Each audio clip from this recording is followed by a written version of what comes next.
పత్తికొండ పౌరుషం ఎప్పుడు అదుర్స్. నిన్న ఆదోనిలో దిగా, ఆదోనిలో చేతులు ఇచ్చిన తర్వాత బాగా గీరేశారు. కరెక్ట్గా ఒక రోజు బ్రేక్ దొరికింది, మీ దగ్గరకు వచ్చా. చేయిస్తే తిరిగిచ్చేదట్టు లేరు మీరు. ఛాన్స్ ఇస్తే మీరు ఇక్కడనే ఉండననే ప్రేమతో ఆ పలకరింపు ఉందే, అది జీవితాంతం నేను గుర్తుపెట్టుకుంటానని పత్తికొండ ప్రజలందరికీ తెలియజేస్తున్నా. Pattikonda youth power others. Shyam youth అనొచ్చా, యూత్ దాటాడా తెలియదు ఇంకా, కానీ యువకుడు, ఉత్సాహవంతుడు, మన కోసం అహర్నిశలు పనిచేసే వ్యక్తి గౌరవ శాసనసభ్యుడు శ్యామ్ గారు. బంగారు గన్నులున్న అద్భుతమైన భూమి మన పత్తికొండ. మొన్నే గౌరవ ముఖ్యమంత్రి గారు వచ్చి జొన్నగిరిని స్వర్ణగిరిగా నామకరణ కూడా చేస్తాం జరిగింది. భారతదేశంలోనే మొదటిసారి ఒక ప్రైవేట్ సంస్థ గోల్డ్ మైనింగ్ చేస్తున్నాం. అది కూడా మన పత్తికొండలో జరుగుతాం. ఇక్కడున్న యువతి యువకులకి ఉద్యోగాలు కల్పించే లక్ష్యంలో వాళ్ళు పనిచేస్తాం జరుగుతుంది. ఉమ్మడి కర్నూలు జిల్లా అంటే నాకు ప్రేమ. ఇక్కడ మీ అందరు తెలుసు, 45 రోజులు నేను ఉమ్మడి జిల్లా కర్నూలు జిల్లాలో పాదయాత్ర చేశా. అన్ని నియోజకవర్గాలకు వెళ్ళా. ఆనాడు పత్తికొండకు వచ్చినప్పుడు 1000 మంది పోలీసులు అడ్డం పెట్టి మన్ని ఆపేదానికి ప్రయత్నించారు. కానీ ఆనాడే చెప్పా, మీ లోకేష్ తగ్గేదే లేదని. మీరు నన్ను నడిపించారు. వాళ్ళని ఇబ్బంది పెట్టినా మీరు నాకు అండగా నిలబడ్డాడు. నడు అన్నా మీతో మేము నడుస్తాం, ఎవరు అడ్డొస్తారో వాళ్ళ సంగతి చూసుకుందామని మీరు చెప్పారు. అందుకే కర్నూలు జిల్లాకి ఒక కమిట్మెంట్ ఈ ప్రభుత్వానికి ఉంది. వేదికమైన గౌరవ ఇండస్ట్రీ శాఖ మార్చులు టీజీ భరత్ గారు ఉన్నారు. ఈరోజు ఆంధ్ర రాష్ట్రానికి పెద్ద ఎత్తున పరిశ్రమలు వస్తున్నాయంటే దాంట్లో కీలక పాత్ర గౌరవ మంత్రి టీజీ భరత్ గారిది. కేబినెట్ మీటింగ్లో ఎప్పుడు మేము కొట్టుకుంటాం. పెట్టుబడులు వచ్చినప్పుడు ఏ ప్రాంతానికి ఏ పరిశ్రమ పంపించాలని. అప్పుడు భరత్ గారు ఒక్కటే అంటారు, వెనుకబడిన జిల్లా, మీరు నడిచిన జిల్లా కర్నూలుకి ఇచ్చిన తర్వాతనే వేరే జిల్లాకి ఇవ్వండి అని కోరే వ్యక్తి భరత్ గారు. అంటే ఒక కమిట్మెంట్తో, ఒక పట్టుదలతో మేము పనిచేస్తున్నాం. ఈరోజు రిలయన్స్ ఇండస్ట్రీస్ కానివ్వండి, ఒక డ్రోన్ సిటీ కానివ్వండి, ఫార్మాకు సంబంధించిన అనేక పరిశ్రమలు కర్నూలు జిల్లాకి తీసుకొచ్చిన ఘనత కూటమి ప్రభుత్వాన్ని. ఈరోజు ప్రత్యేకంగా రెన్యూబుల్ ఎనర్జీ పరిశ్రమలు కూడా తీసుకొస్తున్నాం. ఈ పరిశ్రమ వల్ల, ఈరోజు ఇన్స్టలేషన్ వల్ల, కన్స్ట్రక్షన్ అప్పుడు 4000 మంది యువతి యువకులకి ఉద్యోగాలు వస్తాయి. ఈ 800 మెగావాట్ల ద్వారా 1100 మంది రైతులకి 30 సంవత్సరాలు లీజ్ వాళ్ళే డైరెక్ట్ గా మీ అకౌంట్ లో వేయబోతున్నారు. ప్రభుత్వం లక్ష్యం ఒకటే, పెద్ద ఎత్తున ఉద్యోగాలు, ఉపాధి కల్పిస్తాం. అందుకే మన ఐటీఐల్ని బలోపేతం చేస్తున్నాం, ఇండస్ట్రీ కనెక్ట్ తీసుకొస్తున్నాం. వేదికమైన సుజలాన్ సంస్థ కూడా దగ్గరకు వచ్చి మన ఐటీఐస్ ని బలోపేతం చేస్తున్నారు. రాబోయే రోజు వాళ్ళకి ఫ్యాక్టరీ కూడా ఇక్కడ ఆల్రెడీ కట్టారు. అనంతపూర్ జిల్లాలో 1200 మందికి వాళ్ళు ఉద్యోగాలు కల్పిస్తున్నారు. ఇంకా పెద్ద ఎత్తున ఉద్యోగాలు కల్పించాలంటే నిరుద్యోగ యువకులకి మంచి స్కిల్ అందజేయండి, వాళ్ళకి ఉద్యోగాలు కల్పించే బాధ్యత మేము తీసుకుంటామని వాళ్ళు చెప్తాం జరిగింది. సో యువకులు కూడా పిలిపిస్తున్నా, ఉద్యోగాల కల్పన ప్రభుత్వం బాధ్యత. ఆ బాధ్యతని మేమందరం స్వీకరించాం. కానీ ఒక పట్టుదలతో, ఒక క్రమశిక్షణతో పనిచేయాల్సిన బాధ్యత యువత పైన కూడా ఉందని ఈ సభాముఖంగా తెలియజేస్తున్నా. కేవలం మన దేశమే కాదు, ఇతర దేశాలు తిరుగుతున్నాం. పెద్దలు కాల్వ శ్రీనివాస్ గారు చెప్పినట్లు నేను రష్యాకి వెళ్ళా, దక్షిణ కొరియాకు కూడా వెళ్ళా. నేనే కాదు, టీజీ భరత్ గారు అమెరికా కానీ యూరోప్ కానీ అనేక దేశాలు తిరిగి మన రాష్ట్రంలో పెట్టుబడులు తీసుకొస్తున్నారు. దాని వెనకాల ఒకే ఒక లక్ష్యం. ఆనాడు యువగలం పాదయాత్రలో నేను హామీ ఇచ్చా, 5 సంవత్సరాలు 20 లక్షల ఉద్యోగాలు నిరుద్యోగ యువకులు కల్పించాలని. ఆ హామీ నిలబెట్టుకునే దానికే ఈ ప్రక్రియ మేము చేస్తున్నాం. నిన్న కూడా మీటింగ్ లో చెప్పా, యువగలం పాదయాత్రకు వచ్చినప్పుడు కరెక్ట్ గా కర్నూలు పట్టణంలో కొంతమంది లాయర్లు అడ్వకేట్లు కలిశారు. హైకోర్టు ఇక్కడ ఏర్పాటు చేయండి అని కోరారు. వాళ్ళకి ఒకటే చెప్పా, ఒకే రాష్ట్రం ఒకే రాజధాని, కానీ అభివృద్ధి వికేంద్రీకరణ చేసే బాధ్యత మీ లోకేష్ తీసుకుంటాడని. ఆనాడు నేను హామీ ఇచ్చా, కర్నూలుకి హైకోర్టు బెంచ్ తీసుకొచ్చే బాధ్యత మీ లోకేష్ తీసుకుంటాడని. 90 రోజుల్లో కర్నూలుకి హైకోర్టు బెంచ్ తీసుకొచ్చే బాధ్యత నేను తీసుకుంటున్నానని ఈ సభాముఖ కర్నూలు ప్రజలందరికీ నేను తెలియజేస్తున్నా. ఆనాడు పాదయాత్రలు ఇచ్చిన ప్రతి హామీని గుర్తుపెట్టుకున్నా, ప్రతి హామీ నేను బుక్ లో రాసుకున్నా. ఒక పద్ధతి ప్రకారం హామీలు నిలబెట్టుకుంటూ వెళ్తున్నాం. ఈరోజు టాటా లాంటి పెద్ద సంస్థ మన ప్రాంతానికి వచ్చింది.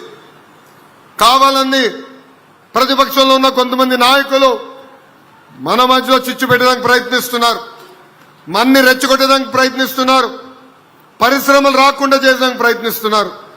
దయచేసి ఇక్కడున్న రైతులందరినీ కోరేది అప్రమత్తంగా ఉండండి. ఇది ఒక అద్భుతమైన అవకాశం. వాళ్ళు మన భూమి తీసుకుని ప్రతి సంవత్సరం మనకి కౌలు ఇస్తాం జరుగుతుంది. ఈరోజు సోలార్ విండ్ కంపెనీలు వచ్చినాయి కనుకనే మనం కరెంటు ఛార్జీలు కూడా పెరగకుండా చూసుకుంటున్నాం. ఆనాడు నేను పాదయాత్రలు చెప్పా, 5 సంవత్సరాలు ఒక్కసారి కూడా మేము కరెంటు ఛార్జీలు పెంచుతాం కాదు కదా, కరెంటు ఛార్జీలు తగ్గించే బాధ్యత మేము తీసుకుంటామని. ఈరోజు నేను చెప్తున్నా, కూటమి ప్రభుత్వ అధికారంలోకి వచ్చిన తర్వాత ప్రతి యూనిట్ కి 13 పైసలు కరెంటు ఛార్జీలు తగ్గించిన ఘనత మా ప్రభుత్వాన్ని, మన ప్రభుత్వాన్ని. అందుకే ఇలాంటి ప్రాజెక్టులను ఆశీర్వదించండి, దీవించండి. ఒక పట్టుదలతో పనిచేయాల ఆలోచనతో మీ ముందర మేమందరం నిలబడుతున్నాం. నా లక్ష్యం ఒకటే, అన్ని రంగాల్లో ఆంధ్ర రాష్ట్రం నంబర్ 1 ఉండాలని. ఈరోజు ఈ మీటింగ్ వస్తున్నప్పుడు పెద్దల్ని కలిసా ఒక 10 నిమిషాలు వాళ్ళకి చెప్పా, ఈ రెన్యూబుల్ ఎనర్జీ ఎడిషన్ లో ఆంధ్ర రాష్ట్రం 4వ స్థానంలో ఉంది. మొదటి స్థానంలో గుజరాత్, 2వ స్థానంలో రాజస్థాన్, 3వ స్థానంలో మహారాష్ట్ర, దాని తర్వాత ఆంధ్ర రాష్ట్రం ఉంది. నేను చెప్పా, ఇది నాకు సంతృప్తిగా లేదు. 4800 మెగావాట్లు యాడ్ చేస్తా, నాకు సంతృప్తిగా లేదు. 15,000 మెగావాట్లు ప్రతి ఏడా యాడ్ చేసి నంబర్ 1 స్థానంలో తీసుకురాండి అని పెద్దలు కూడా చెప్తాం జరిగింది. విద్య, వైద్యం, ఉపాధి, పరిశ్రమలు, పెట్టుబడి అన్ని రంగాల్లో నంబర్ 1 ఉండాలనే లక్ష్యంతో మేము అందరం పనిచేస్తున్నాం. ఎప్పుడు నేను హైదరాబాద్ చూసినా నాలో ఒక కసి. 62 సంవత్సరాలు కలిసికట్టుగా హైదరాబాద్ మనం అభివృద్ధి చేశాం. ఒక్క క్షణంలో మెడబట్టి మనం బయటికి గంటేశారు. రాజధాని ఎక్కడుండాలో కూడా చెప్పలేదు. మన సొంత కాళ్ళపైన మనం ప్రయాణం ప్రారంభించాం, కట్టుబట్టలతో మన ప్రయాణం ప్రారంభించాం. అదే నాలో కసి పెంచింది. ఒక్క హైదరాబాద్ కాదు కదా, ఆంధ్ర రాష్ట్రంలో అనేక పట్టణాలు అభివృద్ధి చేయాలి. హైదరాబాదే కాదు, భారతదేశంలో నంబర్ 1 సిటీగా మన ఆంధ్ర రాష్ట్రం అన్ని సిటీలను అభివృద్ధి చేయాలని. అందుకే విశాఖపట్నం కానివ్వండి, అమరావతి కానివ్వండి, ఇటు కర్నూలు కానివ్వండి, పరిశ్రమలు, పెట్టుబడులు మేము తీసుకొస్తున్నాం. అందుకే రైతులందరినీ కోరుతున్నా, కలిసికట్టుగా రాండి. మన పిల్లల భవిష్యత్తు కోసం, పెద్ద ఎత్తున ఉద్యోగాలు, ఉపాధి కల్పించడం కోసం ఈ ప్రయాణం ప్రభుత్వం చేస్తుందని ఈ సభాముఖంగా తెలియజేసుకుంటూ, ఇప్పుడు వేదికమైన ఉన్న పెద్దలకి తెలుగులో మాట్లాడింది అర్థం అవ్వలేదు కనుక ఇక్కడి నుంచి నా ప్రసంగం ఇంగ్లీష్లో చెప్తా. Respected Dr. Praveer Sinha ji, CEO MD of Tata Power, Mr. Girish Tanti ji, co-founder and vice chairman of Suzlon Group, Shri T.G. Bharat Garu, Honorable Minister of Industries and Commerce, Government of Andhra Pradesh. నాకు తమ్ముడు సమానమైన K E Shyam గారు, honourable MLA Pattikonda,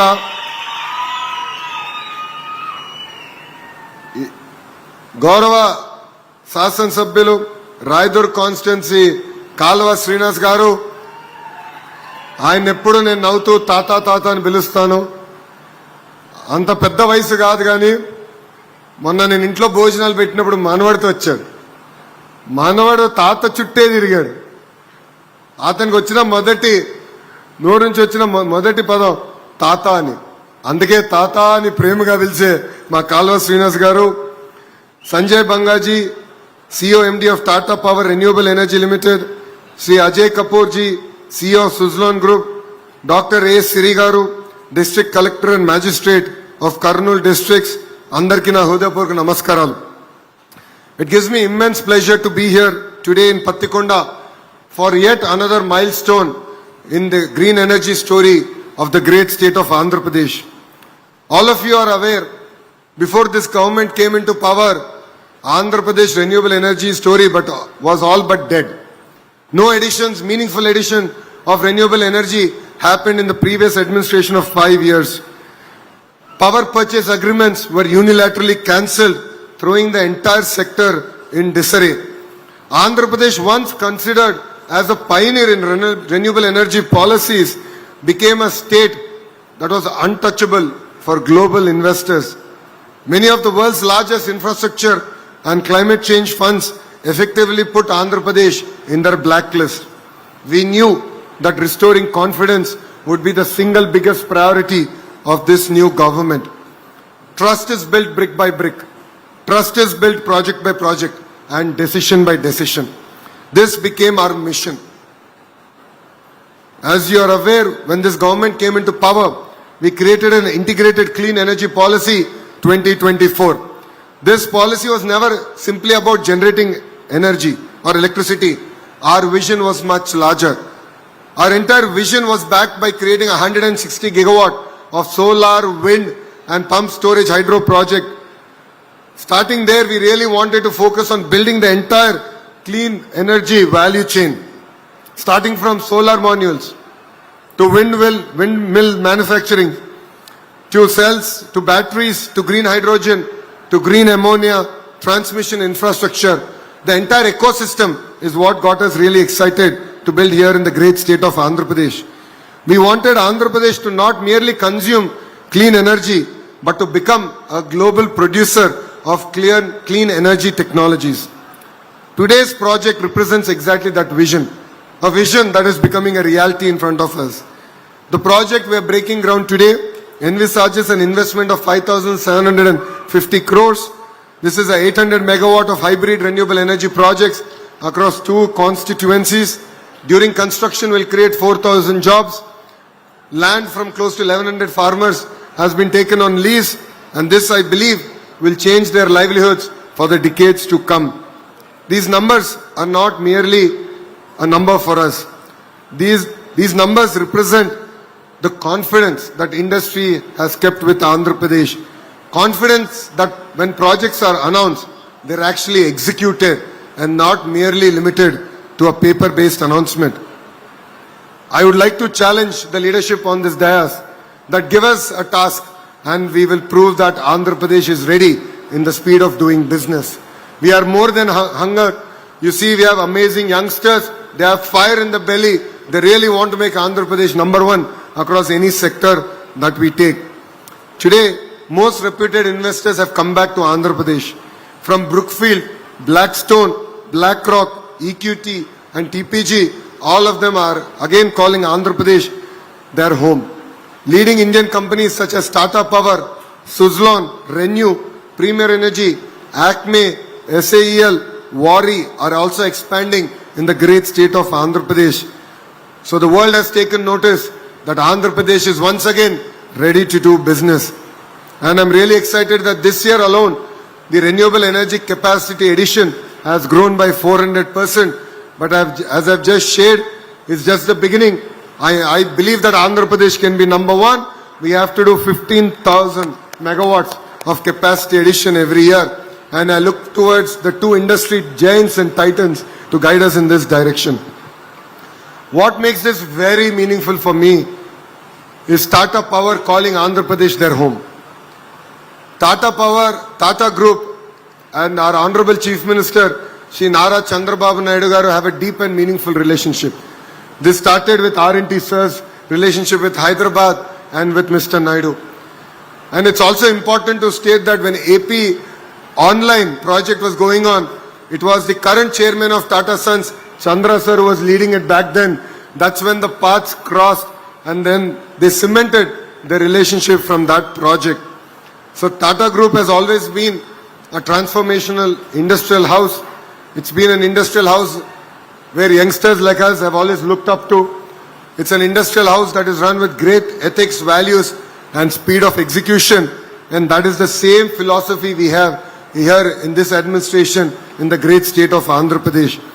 So for us, we call it the 3 S's: speed, stability and service. So I'm sure you would have appreciated the speed at which we got this project done. Stability is the policies that we give stand the test of time and politics.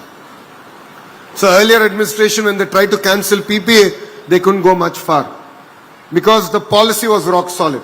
The process was rock solid. That stability is what we bring in.